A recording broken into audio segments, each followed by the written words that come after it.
What's good mes boys, j'espère que vous allez bien. Aujourd'hui, on rentre tout de suite dans le vif du sujet. J'ai 5 minutes pour faire exploser votre bench. Alors c'est parti.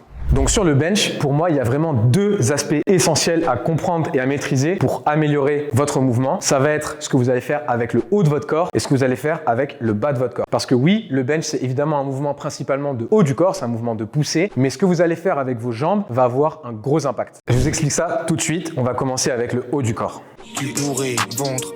On se retrouve sur le bench, aka le banco presso. Et donc, ce qui est important de comprendre, c'est qu'avec le haut de votre corps, vous allez vouloir ouvrir votre cage thoracique. J'ai fait une vidéo récemment où je parlais de la position des épaules. Elle sera dans les fiches. Et donc, en ouvrant la cage thoracique, qu'est-ce qu'on fait? On met les épaules en arrière et en bas, ce qui est l'objectif sur le bench. Et l'ouverture de la cage thoracique va permettre un meilleur bras de levier et un meilleur recrutement de vos pecs. Donc, au final, en ouvrant votre cage thoracique quand vous faites du bench, vous allez avoir un meilleur mouvement. Je vous montre ça tout de suite sur le banc.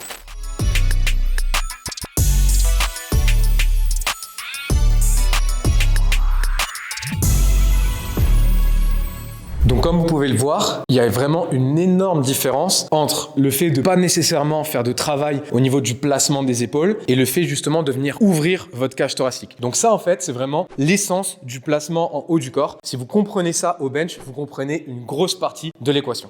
Donc maintenant, on va passer sur le deuxième axe le plus important, à savoir les jambes. Pour vous donner un ordre d'idée sur l'importance des jambes au bench, récemment j'ai fait 2 barres très lourdes. La première, je l'ai faite avec mon bench habituel, donc avec mes jambes. Et la deuxième, j'ai fait ce qu'on appelle un Larsen Press, qui est une variation où on ne se sert pas des jambes au bench. Et donc, sur mon comp bench, j'ai fait 170 kg. Depuis, j'ai passé 175. Mais ce jour-là, j'ai fait 170 kg. Et quelques jours après, sans les jambes, avec le même degré de difficulté, j'ai fait 150 kg.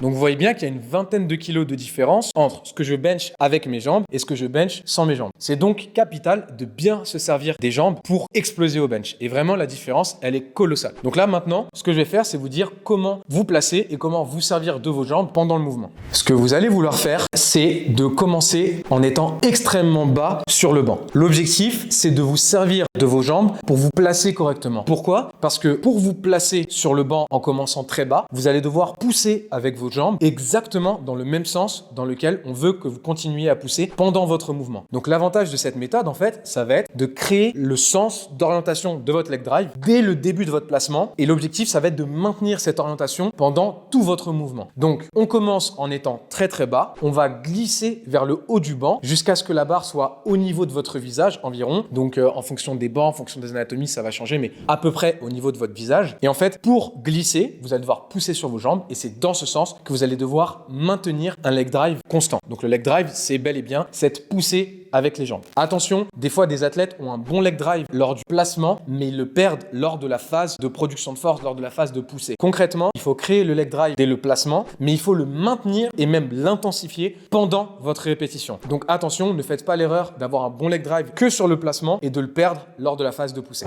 Ce que je veux que vous imaginiez pendant le leg drive, c'est imaginer comme si vous faites un leg extension contre le sol. Donc en fait, vous voulez repousser le sol vers l'arrière. Et il faut que dans votre tête, vous vous disiez que plus la barre descend, plus votre leg drive s'intensifie. L'objectif, lorsque vous faites une rep ou une série au bench, c'est qu'à la fin, vous devez sentir vos jambes fatiguées. Si jamais à la fin d'une série, vous ne sentez pas vos jambes fatiguées, c'est que vous vous en êtes mal servi pendant le mouvement. Le bench, dès la seconde où vous commencez à vous placer jusqu'à la seconde où vous terminez votre série, vous devez avoir une grosse implication de vos jambes et à la fin, vous devez sentir vos quads, vos ischios, vos fessiers un peu fatigués à cause justement de l'impact qu'ils ont eu pendant le mouvement.